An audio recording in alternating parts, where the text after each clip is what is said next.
Hello, this is a submission on inquiry into medical negligence in healthcare system. This submission is by the Young Lions Group before the Personal Injury Compensation Committee.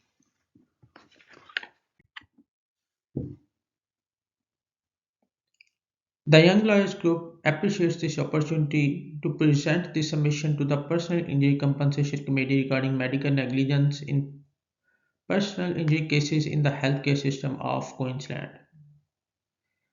The Young Lawyers Group are a group of young, emerging, and determined lawyers based in Brisbane, Queensland.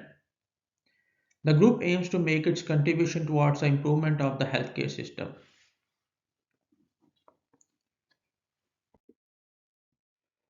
As a sole torchbearer for the rights of the victims of the medical negligence in the healthcare system, the Young Lawyers Group strives to highlight the urgent reforms needed in the common law and legislation in Queensland pertaining to medical negligence.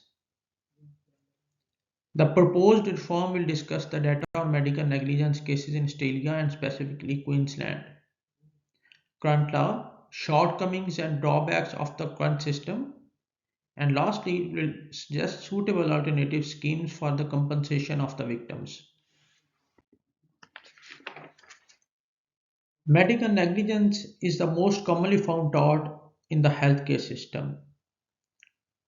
Death, physical or psychiatric injury is the damage of the negligence on the patient. There is no perfect definition of negligence due to dearth of nomenclature, overlap of different definitions, and lack of standard method to measure it. The most reasonable definition is an act or mission or commission in planning or executing or execution that contribute or could contribute to an unintended result. Medical negligence takes place when a medical professional chooses a wrong method or wrongly executes a method for diagnosis or treatment of the patient. Recent statistics highlight the need for an urgent reform. In an article published in Australian Health Review, it was stated that the rate of adverse events in Australian public hospitals is around 7%, and medical negligence is the third major cause of death in Australian hospitals. A Brisbane based professor Ian Scott conducted research on medical negligence. In his article, he wrote that an estimated 140,000 diagnostic errors occur each year, with 21,000 cases of serious harm and 2,000 to 4,000 deaths each year. Above 80% of these diagnostic errors are preventable. Failure to form sufficient differential diagnosis and overconfidence in the incorrect diagnosis were the leading reasons of these errors. In a 2013 report on Australia's medical indemnity claims, it was stated that the number of sentinel events in Australian hospitals between 2013 to 2021 were 630. A 2019 report on patient safety and quality in Australian hospitals disclosed that from 2013 to 2017, deaths due to incorrect administration of drugs were 57. The number of suicides in an inpatient unit were 150, whereas the incidence of retained instruments or other materials were 142. The number of hospitals acquired complications in the same duration were 5,10,940. The number of medication complications each in Australian hospitals is 1,34,000 and surgical complications is 8,054. The patient safety failures have significant personal and financial impact. The 2019 report also revealed that approximately hospital activity and expenditure as a result of the adverse events was 12% to 16.5%. The hospital acquired complications costed approximately $4.1 billion or 8.9% of the hospital expenditure.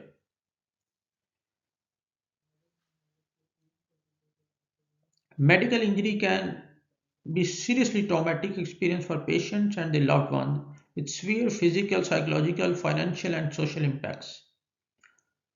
The young lawyers could be focused on the reform in the healthcare system to an extent where there will be lesser cases of medical negligence in the healthcare system and patients or the victims of the medical negligence will also receive their due compensation.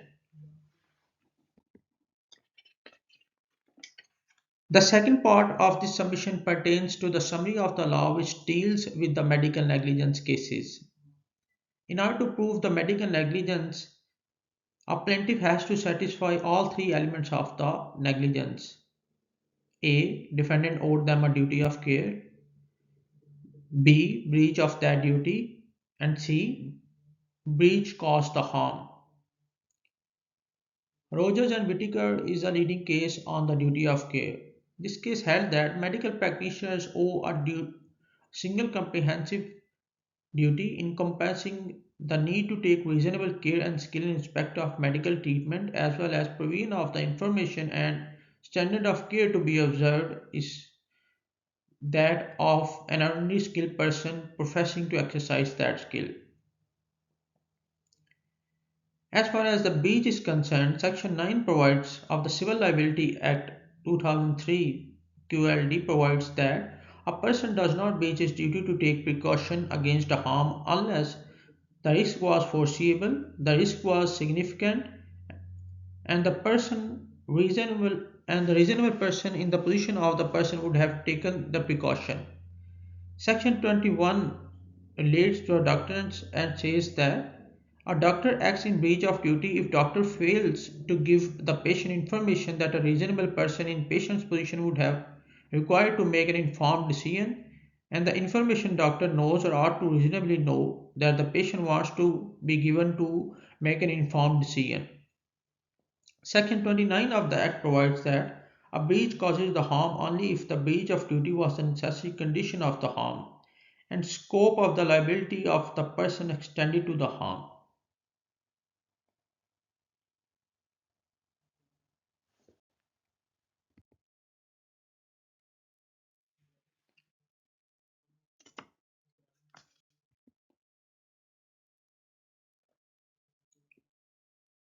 As far as the causation is concerned, in a Rosenberg and Percival, it was held that if there is doctor's negligence in failure to warn the patient, to prove the causal link between the negligence and harm suffered, the patient must establish on the balance of probabilities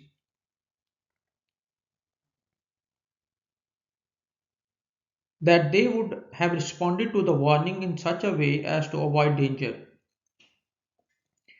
Section 11 of the Civil Liability Act provides that the question that what would the person who suffered harm have done if there was no breach is determined in light of all the circumstances and statement of the person is inadmissible except it is against his or her own interest. As far as the defenses for medical practitioners are concerned, Section 22 provides a defense to the medical practitioner that medical practitioner is not negligent if he or she acted in a way that was widely accepted by peer professional opinion in the field as competent professional practice. Then there is a defense of contributory negligence which states or which provides that a patient's contributory negligence can reduce the damages awarded to the patient.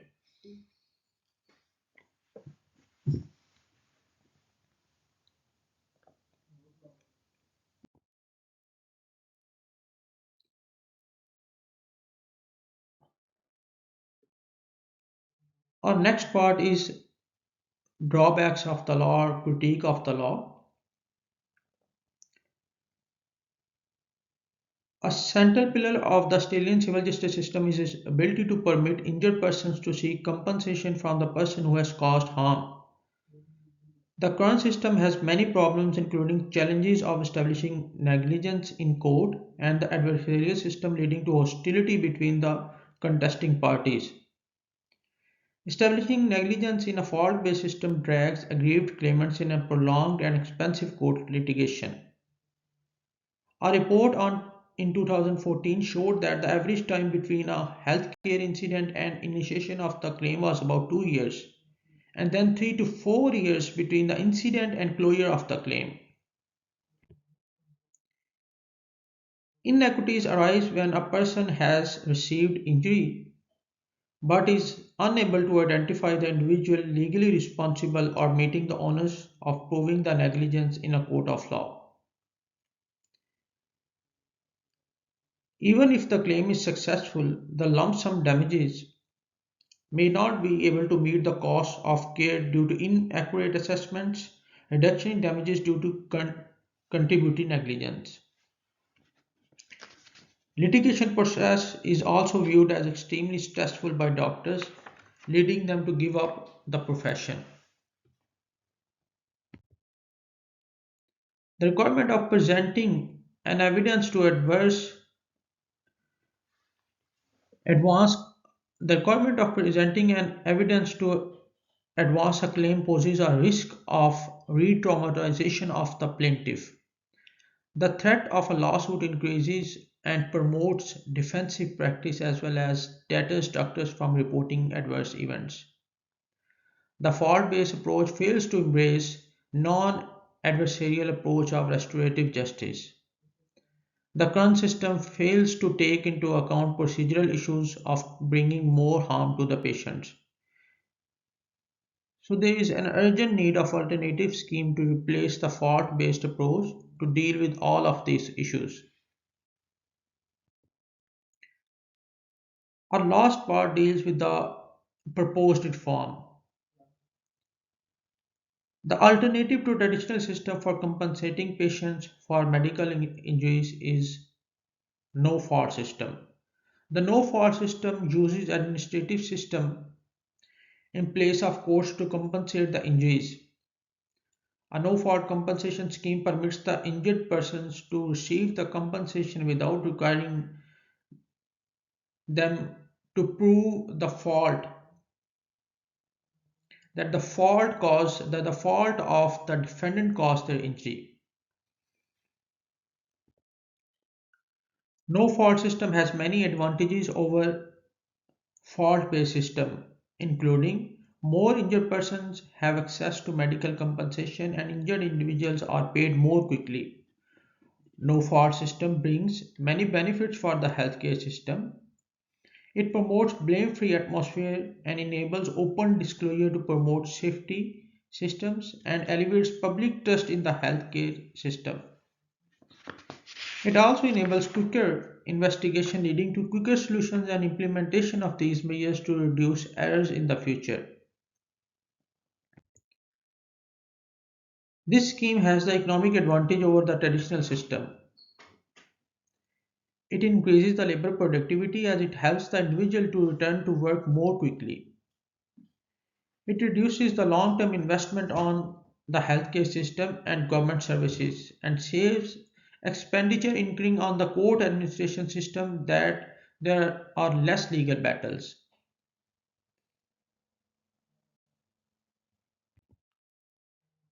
New Zealand replaced fault-based system with no fault scheme in 1974 after the Woodhouse Royal Commission report.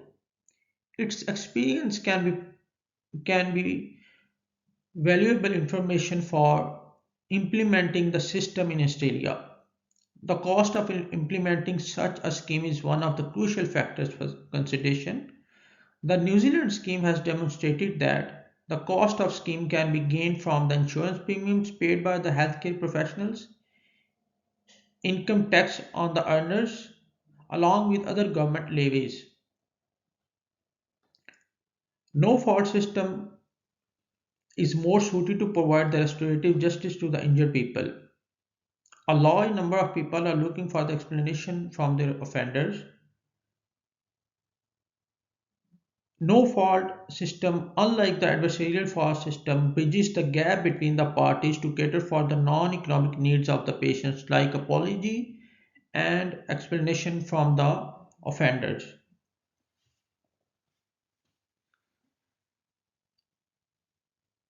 So our proposal is the replacement of fault based system with no fault based system.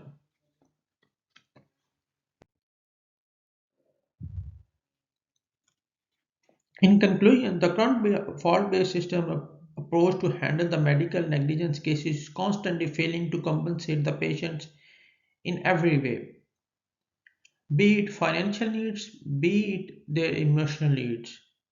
No fault scheme provides a solution to the issues existing currently in the scheme, including the broader compensation scheme, less administrative court expensive, enhanced patient safety mechanism, and reduced burden on the healthcare system and generally on the different segments of the society. In the light of these submissions, our group asserts that it is time to replace the existing fault based approach with the no fault scheme.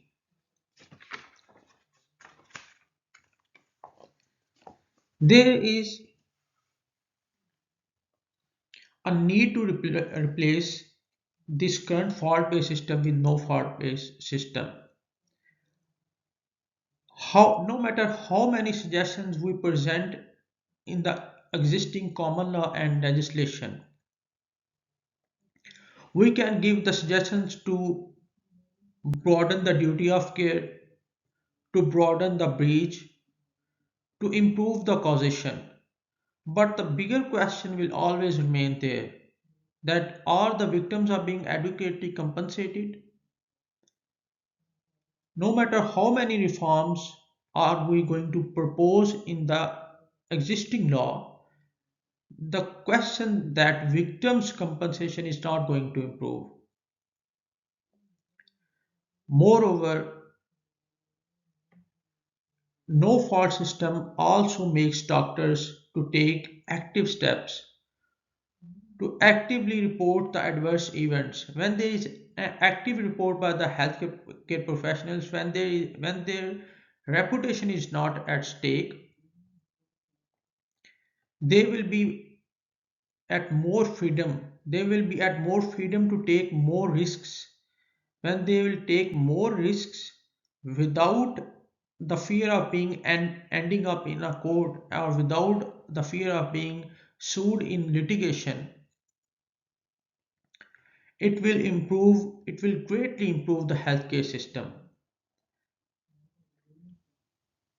The patient safety mechanism the will also improve if we replace no fault if we fault based system with no fault scheme. And one of the leading reasons for proposal that this system needs to be replaced is that we need to decrease the adverse events. As long as the fault based scheme is there, there is going to be a constant pressures on the minds of the doctors, and there is going to be less reporting of the adverse events. There is going to be the less adoption of the data. As a result, the patient safety is not going to improve. And generally, as a society, when you compensate the victims quickly, when they are not re traumatizing in the courts due to the litigation, there are high chances that there will be less pressure of litigation on the courts.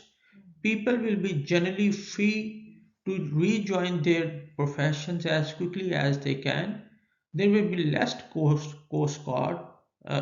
on the court litigation, and it will generally save a lot of time for different people. So all of these issues and the reforms lead to this conclusion that our current fault based system is not doing well. It needs to be replaced with no fault system.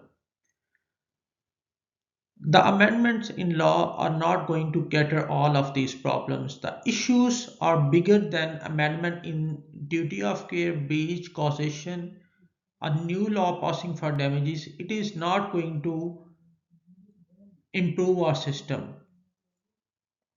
The only way we can improve our system is replacing the existing system with the new one. We need to revolutionize, we need to overhaul our system.